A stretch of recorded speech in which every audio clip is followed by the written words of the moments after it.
So in this episode, we're going to look at integrating tools into our agents. Tools basically give the agents superpowers that completely differentiate it from AI you might use on ChatGPT or things like that. So the first thing I've set up is a tool called Tavily. So Tavily is basically allows your agents to connect and search the web. They have done a bunch of smart stuff to make sure the search results coming back are decent, and it's all that sort of stuff works really well. You can obviously write your own tool for this, and if you start to scale up and pricing becomes a problem for this, definitely write your own. But even their free plan is brilliant. You get 1,000 API credits per month for free, and it's not too expensive scaling up. So I'd recommend plugging that in because there's a built-in LangChain tool for Tavily, and use it from there. If you need to write your own, then go and write your own after that. So we will come back to the code here, and if I go into the agent, what I've done is set up available tools at the bottom of the agent. So my kind of plan is that we have a hash of available tools, all with names. And when we go to our admin inside our agents, you'll see our product description writer. We want it to have web search. So we create an array of tool names in the database of which ones it's allowed, which ones it's not, because there's performance implications and quality implications if you give an agent more than 20 tools. I think it can start to get confused. So you want to really hand pick the tools that prompt's going to need so that it gives better results, because it's only using the tools that you've given it access to. If you give it a whole bunch of tools that it might not need, that's going to confuse it. So we have web search tool. This one is built into LangChain, so we don't have to write any code for this. We just have to set up our API key, which I've already done. We've already added web search as a tool to the product description writer. So now what we need to come up here and do is in our assistant, where we have tools, we're passing in an array of strings, which is not going to work. So what we need to do is call map on that. And for each tool, which will be the string of web search, look in the available tools and pass that in. But we're using symbols there, so we're just going to call toSym on that to pass it in as a web search symbol. And then on the end, we're going to type compact so that if there's any tools that we've listed in the database that we haven't implemented yet, it's not going to blow up or cause any problems. So we'll hit save here, and that should be our agent good to go with the web search tool. So we can come back and go to our product description writer. So and now if we come in here and we let's type in iPhone 16 Pro, you can see we get this empty assistant message, which is interesting. I'll look at that in just a second. I think there's actually an issue here where, because I'm using SQLite for this project, in production I would always use Postgres. I think I need to do something here and say to string.content.jup.force encoding UTF-8.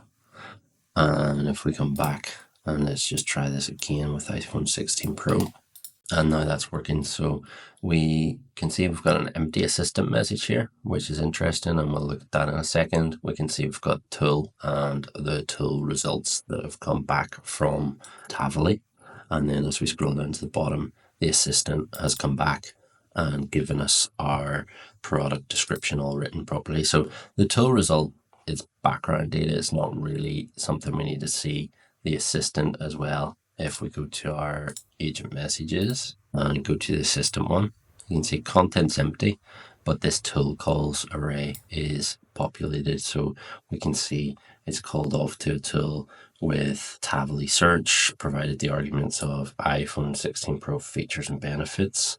And that's something that the LLM's just made up itself. It wants to know features and benefits about this product and all of that. So what we actually want to do here is maybe just show something to say the tool call's gone off and a tool responded, but we don't actually need to see the content of those, and assistant is in here. So let's just take a look at that. So the first one, it's still role of assistant, but content's blank and tool calls is present. So we can go into our message component and we can create some methods here. So we can say dev tool call, and we can say message tool calls dot any or dot present there.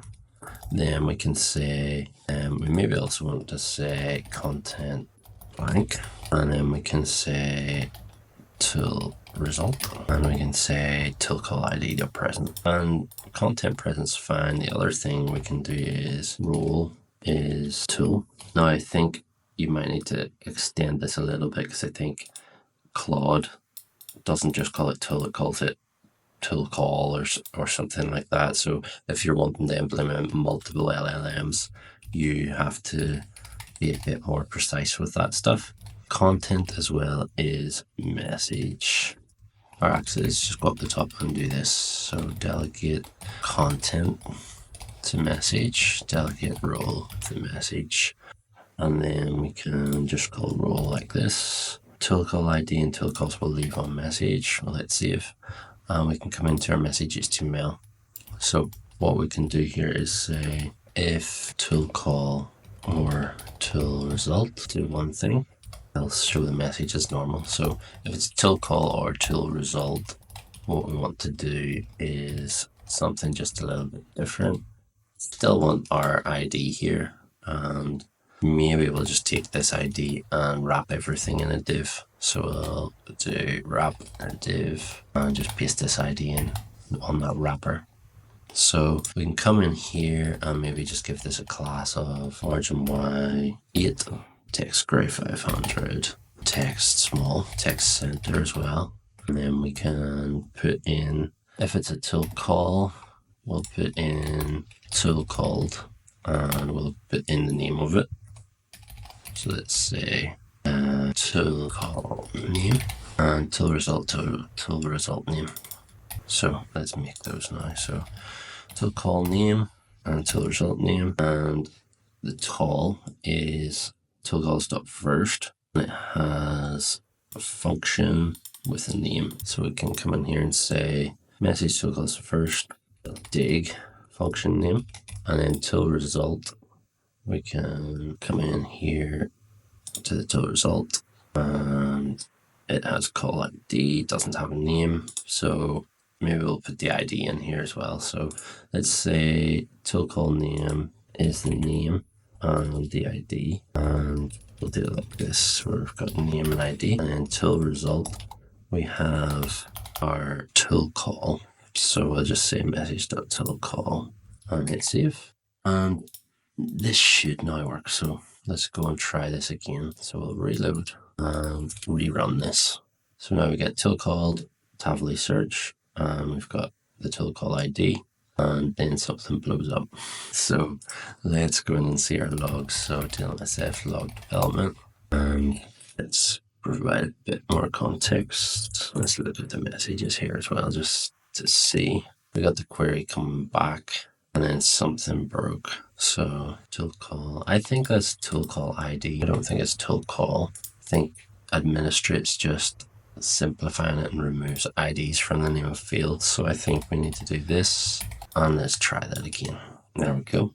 There's the message. So that's much cleaner, gives us a bit of insight as in what tools are being called, the results coming back, and gives us the nice prompt at the end. And it's obviously looking up data for that sort of stuff. So we could give it something obscure like a microphone, and it'll be able to do a search and find that information. Now, the next kind of thing we need to do here is you'll have noticed it's gone through and started posting my messages, but it's still been loading for ages. Our request is taking a long time, and it took ages to clear out the form here also. So what is actually happening here is if we go to our agents controller, our create method is running the task on the agent directly. And what we actually want to do is do that in a background job. So we want to go to our jobs and create a new one. So we'll say bin Rails generate job, and we'll call it AI run task. If we can open this up, what we'll take in here is the task, and we will call task.agent.run task. So let's replace this with our AI run task job perform later task, and we'll hit save and save. And if we come back to Safari now and we try this, first thing should happen is that this form gets completed immediately. There's no more loading spinner at the top.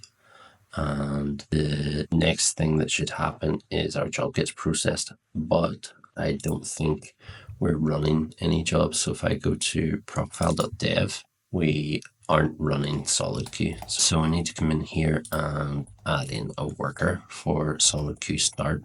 So if I come in and go through, we'll turn off our server, turn it back on again and switch back to Safari. We should hopefully pick this job up and start processing it. There we go. Our assistant has now come back with our microphone. So we can reload this. So let's give it one final test to make sure everything works in the background job. And you can see it's going ahead and calling everything. And we've got our assistant working here. And that is tool calls. You can also write custom tools, which I'll show you in the next episode.